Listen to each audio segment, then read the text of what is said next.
So the first exercise is, do we really have a strategy, or do we have a wish list of things we wish Santa would bring us for Christmas? Right. Interesting. Yeah. That would be step number one. And if you have a legitimate strategy, then the inevitable question is, okay, do you have a culture that is prepared, ready, and committed, to use the words of Stan Slapp, to actually execute on that strategy? For most companies, simply trying to develop a successful business strategy while facing constantly shifting market conditions is challenging enough without having to think about their corporate culture. But if culture isn't a luxury that only a handful of powerful companies can indulge in, then what about it is so important? How can rethinking our corporate culture be that game changer that actually gets us to our goals? Hi, I'm Jane Singer, and thank you for joining me today. It's always great to have you here as part of our global community, and I appreciate your taking the time out of your day to join our listeners who now span 93 countries. I hope that you're enjoying learning from the many truly outstanding people who are guests on the show, and that, like me, you always gain some new insights, understanding, and maybe even some inspiration. If you think your corporate culture might be sabotaging your market strategy, then Hilton Barbour could be the man to help fix that. He's a marketing and communication strategist by trade and has witnessed the incredible impact that strategy has on culture and vice versa. Hilton has worked with some of the world's most demanding Fortune 100 companies and some of the feistiest startups, bringing a unique perspective that helps companies get from where they are to where they want to be. Before we get started, if you want an easy-to-read, straightforward view of key shifts and developments in Asian supply chains without reading through endless pages of bloated text and overly complicated graphs, if you're tired of wasting time trying to piece together the overwhelming amount of information online or in various reports, and you just want someone to make it simple, then Supply Chain Strategist could change everything for you. It helps international sourcing execs beat information overwhelm and reclaim their time and their inboxes. To learn more, go to supplychainstrategist.net. That's supplychainstrategist.net. I'll put a link in the show notes, and you can also find a link on our podcast website. Okay, let's find out from Hilton how we can start to rethink our corporate culture. Well, Hilton, I'm really excited to have you on a seat at the table. I was very interested when I saw, I don't know if it's your tagline or your mission statement, strategy, culture, and change. Perhaps you could tell us about what's your vision or your premise. Sure. So I think probably for context, I'm a career marketer. So for me, my career has been brought up through marketing, corporate comms, marketing communications globally. But as my career progressed, I found that for every great marketing or business strategy that we were putting forward to clients, there was this inevitable moment where a client would look at us and almost go, that's a great idea, but you want us to execute that here, like in this environment, in this organization. That sounds fantastic, but you are aware that we don't talk to the logistics guys, and we don't have a great relationship with sales, or the finance folks are probably not as excited about some of the things we want to do as we are. So I've always been fascinated by this intersection of strategy and culture. And perhaps the most widely used and sadly misattributed quote we all see on LinkedIn is the one, culture eats strategy for breakfast. Right. Unfortunately, Peter Drucker never actually said that. But it does make for a fantastic soundbite or a little meme in our LinkedIn posts. And I'm sure you see that as often as I do. Yeah, absolutely. The interesting thing for me has always been this moment of what happens after you craft a spectacular strategy. Someone's got to execute it. Someone's got to put it out in the world. Someone's got to make it happen. And that invariably is your culture, the people inside your organization.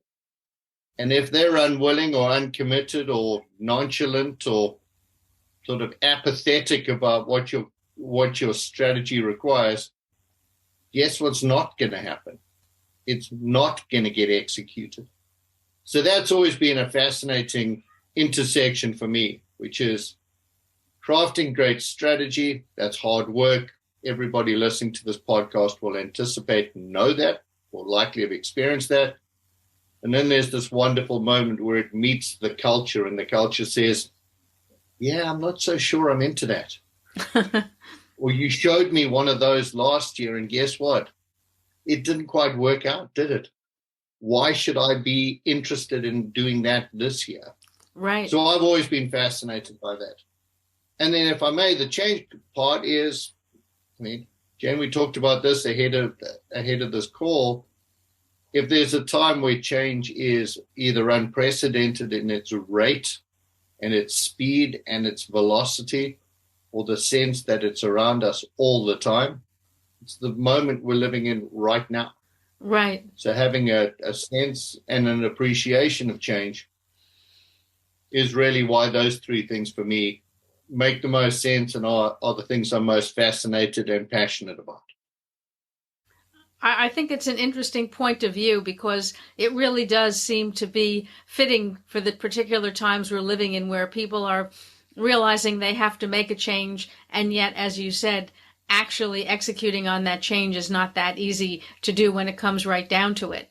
Why do you think it's essential that businesses start to think about this now? I think the thing I'm most intrigued and fascinated by is the aspect of culture.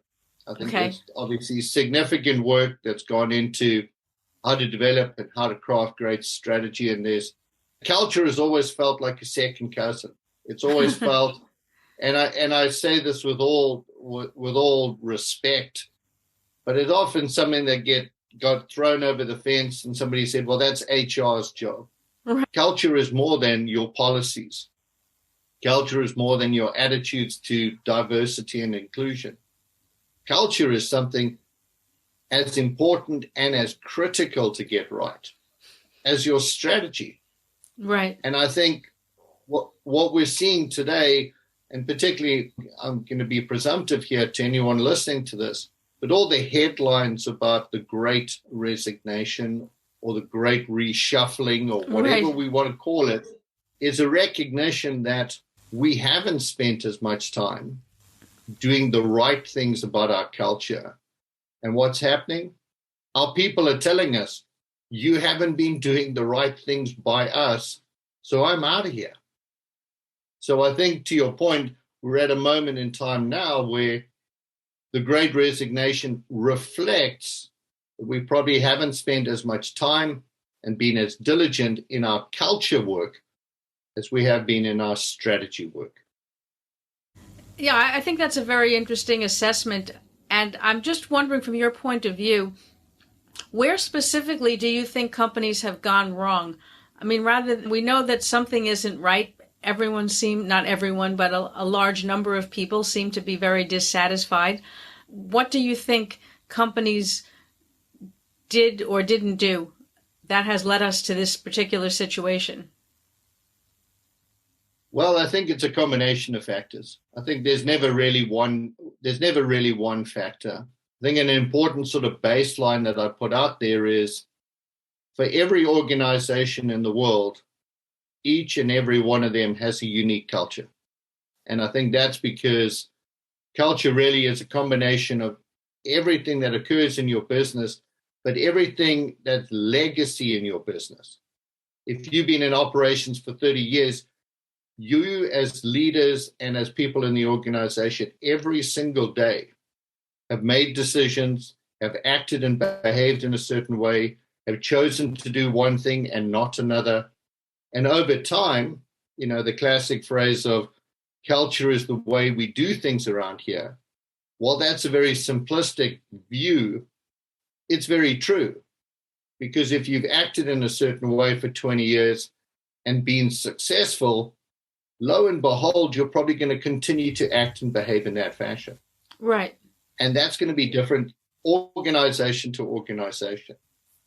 So I think the reality is, for organizations who've acted in a certain way, have maybe been hyper-competitive internally and created a sort of conflict culture inside, ones that have chosen to say accidentally, well, if we just put in a canteen or we just have a foosball table, or if I take my team out for beers on a Friday, I'm doing culture. Right. Well, no, you're not. So I think the biggest thing, or the most sweeping generalization I would make is we've got to stop being implicit about our cultures and start being explicit about the actions we do. And I think that for many leaders is a difficult transition. Instead of being accidental and doing it episodically, it's now a case of what am I doing day by day, minute by minute, to ensure that my people know that they are seen, that they are valued, that they are heard, and that they know how they contribute. That's the biggest change. But it will differ organization by organization. Right. So in other words, what you're saying is that fundamentally it's about making your people feel that they're recognized, that they're heard, but the way in which you do it could be different from one organization to the next. It will inherently be different one organization to the next. You're absolutely right. But I think the component, and this is where we go back to strategy, is what are we trying to get done around here? Right. What is it going to require for us to win? Mm-hmm. And Good then point. what is the requisite behaviors, decisions, the decisions we make, the things we say yes to, the things we don't, and then right down to a team or an individual level, this is the contribution we need from you in order for us to win. And here's how we'll support you. Here's what we need from you. Here's what we'll evaluate you on. Here's what we'll reward you for doing. Here's what we desperately hope you won't do, because then you're stopping the strategy moving forward. That kind of clarity and that kind of consistency, I think, is what every human working today expects and wants. And I think we're often not as explicit and not as disciplined in providing that to our people. Yeah, I think that's a good point. I think that oftentimes, I suppose, leadership gets so caught up in just trying to achieve certain goals that we sort of forget the in-between steps that it takes to really get that team on board and give them the direction. Because when you're at the top, you maybe already see where you need to go, and you forget that you need to perhaps create a more explicit roadmap, so to speak, for the rest of the team. Well, Jen, I think that's a spectacular point and certainly very accurate. And I can fully appreciate why leaders may believe that. I mean, they've been living and breathing the strategy every day. They created the thing. So Yes. It's not surprising that they know it more intimately than almost anybody else in the organization. They were there when it was conceived, when it was argued, when it was debated, and when it was finally approved. They were in the room.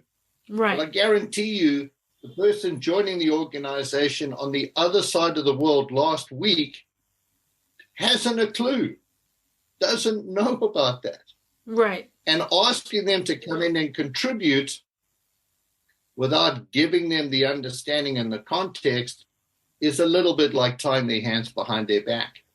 So if a company is sitting there saying, okay, we know we have a problem. It might not be a crisis, but we know that we could make some improvements with regard to our strategy, culture, and change.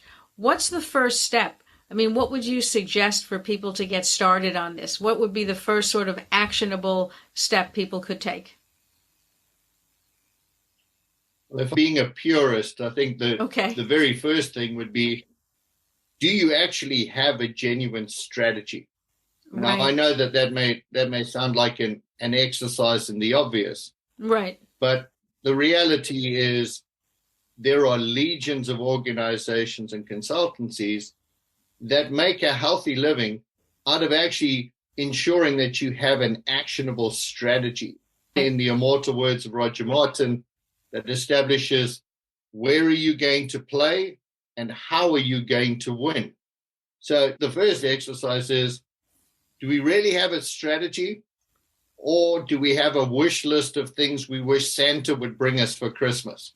Right. Interesting. Yeah. That would be step number one. And if you have a legitimate strategy, then the inevitable question is, okay, do you have a culture that is prepared, ready, and committed, to use the words of Stan Slapp, to actually execute on that strategy?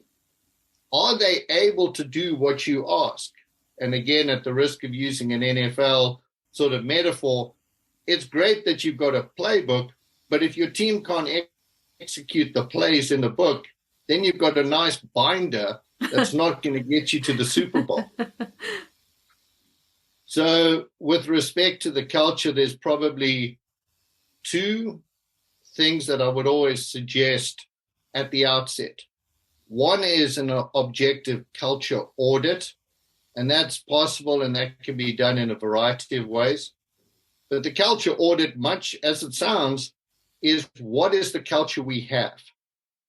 What does it enable us to do? And where are the high and low points in a culture? I think we often fall into a misplaced generalization of there's a good culture and a bad culture. Right. Those are somewhat binary and not really helpful definitions. The question is, do we have a culture that can execute the strategy we have, or do we not? And a culture audit is intended to uncover, well, what do you have here? And every organization, Jane, every organization that's in business today will have great parts of their culture. If they didn't, they would have gone out of business. So they'll have some great points, and they'll probably have a few skeletons in the closet. The question is, how big are the good parts? How terrible are the bad parts? And what can we do to even that out so that we can actually get on and get that strategy done? So that would be number one. Number two, and I've got increasing fascination and passion for this, is something that's called an organizational network analysis. And that sounds very scientific and it sounds very complex. But the reality is the output of what is called an ONA is a way of understanding how connected is our organization. And for everybody today working remotely, that's a critical question to answer. Is this team connected into the rest of the organization? Is this leader connected into his peers and subordinates in some really substantive way or not? Because again, particularly in a remote world, if your organization isn't connected, what chance do you have that your strategy will ever get done? So how do you test that or benchmark that? So again, number of wonderful organizations that explicitly set out to do ONAs. And the great thing about that network analysis is it enables you to understand all sorts of points of connection inside an organization. So, for example, the easy ones would be, how connected is this team, let's say, sales to marketing, logistics to operations, finance to development? How connected are they? But as a subset, now think about, can I determine how connected are the women in this organization and the men? Are the women as assimilated and connected into the organization? And if we're talking about diversity and inclusion, that's an important consideration. How connected are the new people who join and the people who've been here for 10 years? How can we expect new talent to come in if it takes them forever to get connected to everybody else? You've got great talent sitting there and going, is anyone going to help me? Can I help? Right. So there's a lot of insight that can come out of this stuff. And I think as leaders, what it does is it gives you a great understanding of what is typically the informal network of your organization. There's a formal network. We typically call that our org chart. Right. Simon reports to Jane, and Jane has got a dotted line to Bruce, and Bruce oversees these 6 people. But as we know from our own personal relationships at work, there's often people we're informally connected to that get stuff done even faster and better and more efficiently than the formal org chart. Right. I need my expenses paid. You know what? Sally in accounting, if I just go to Sally at lunchtime and buy her a Starbucks, amazingly, my expenses go through the company faster Right. than if I put it into 4 workflows. But if you think about that across all parts, and Jane, I've no doubt that this has happened to you. You Yeah, build absolutely. informal relationships. That's where the power is. Right. And being able to map that and understand that and see where it's working, that's like a superpower in this time of remote working. Yeah, I can see that. I think that's a very interesting thing to point out because you don't really think about it until someone like yourself brings it up. But you're right. It's especially when you're doing remote work, either during present times, but, even when we get past the pandemic, a lot of companies still have people working in different offices around the world. So you still have that kind of a scenario to some extent. So I think I think that it is something very important to consider. Well, imagine, and like I said, I'm sure you've been here. You're on a conference call, you've got 20 of your colleagues, and your, business unit manager says, we're going to do this. And the conference call ends, and 5 minutes later, you pick up the phone and you're calling your buddy in London, who you've worked with for a decade, who you trust, whose opinion you believe, and you go, did you catch that? Is that really what we're doing? Or that's really exciting. How do I get in there? That's the classic informal network that operates inside every organization. Yeah, that's very true. And if you've got a line of sight on that, then you can go, wow, I hadn't realized just how tight Jane was with our London organization. Wow, that's great. Or let's make sure that Jane knows exactly what's going on so she doesn't tell the London organization something that's inaccurate. Again, it's power.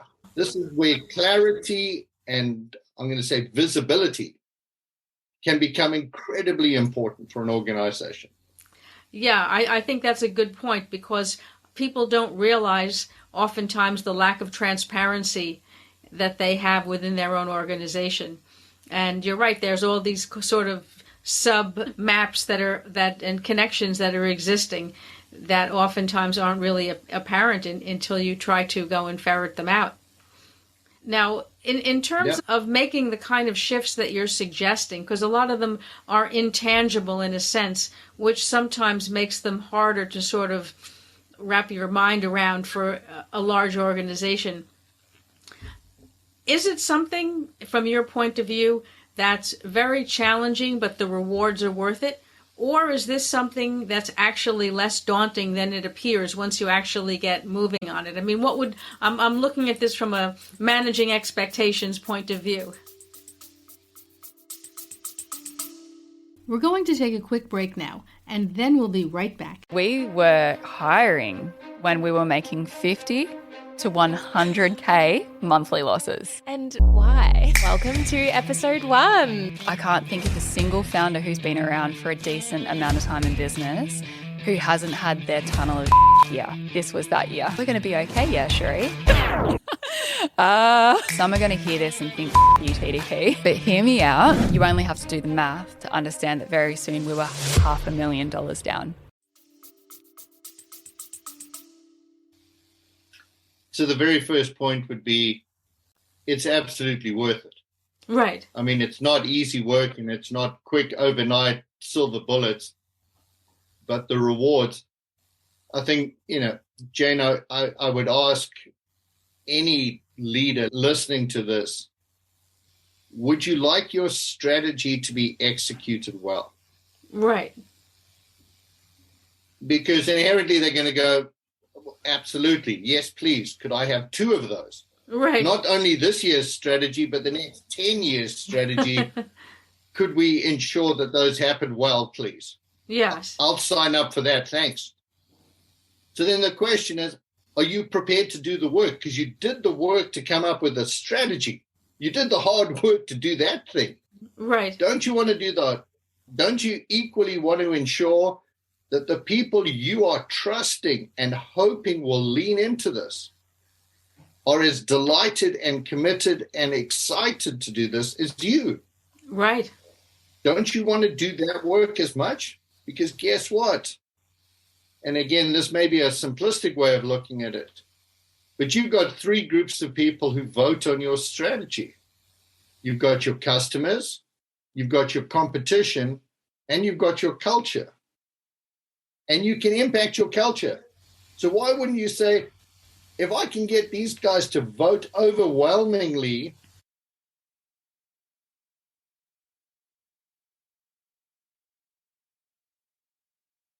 so the second thing I would say is, if you're a human and you like other humans, Right. then trying to make sure that they can help you, that's just what, normal people do. So I would say, if you're a human with emotions and some empathy, absolutely making sure the humans that you work with are able to be successful and feel appreciated, that just makes good human sense. Yes, that's But absolutely then the last true. thing I would say, and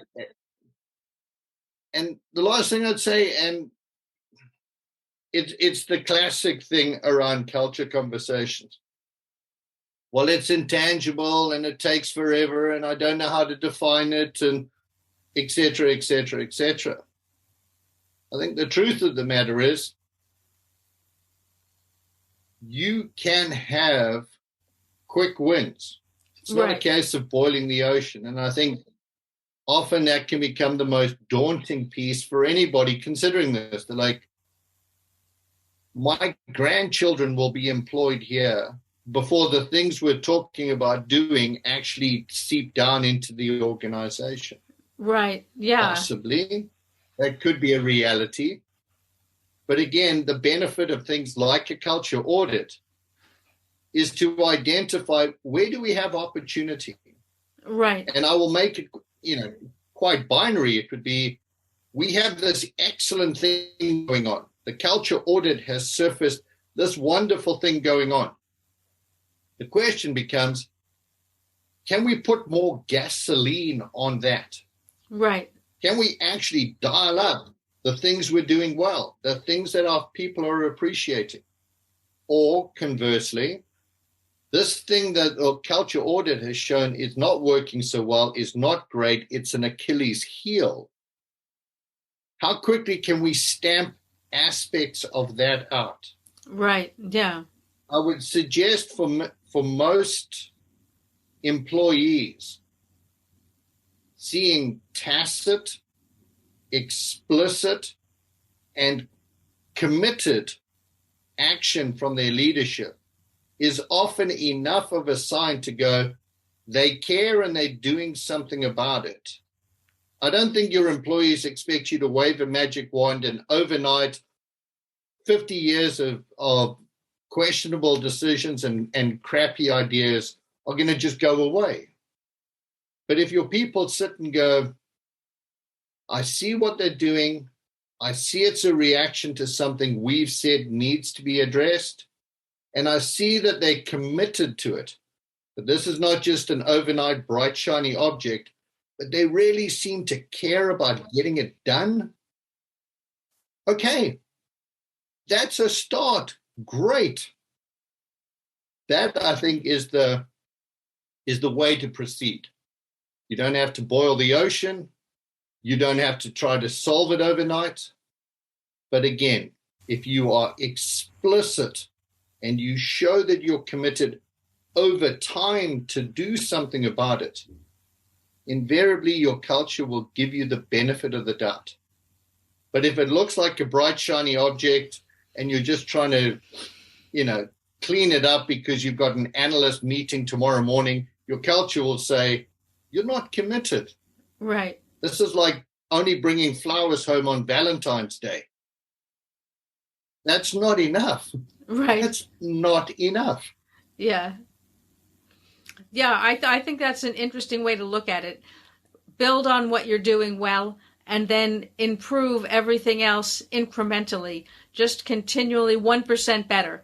So if you're looking at doing it in just those small takes, ultimately you will get there, but you're making it manageable. And at the same time, your teams are seeing, oh yes, there is actually, we can see a tangible progress. We can see a roadmap.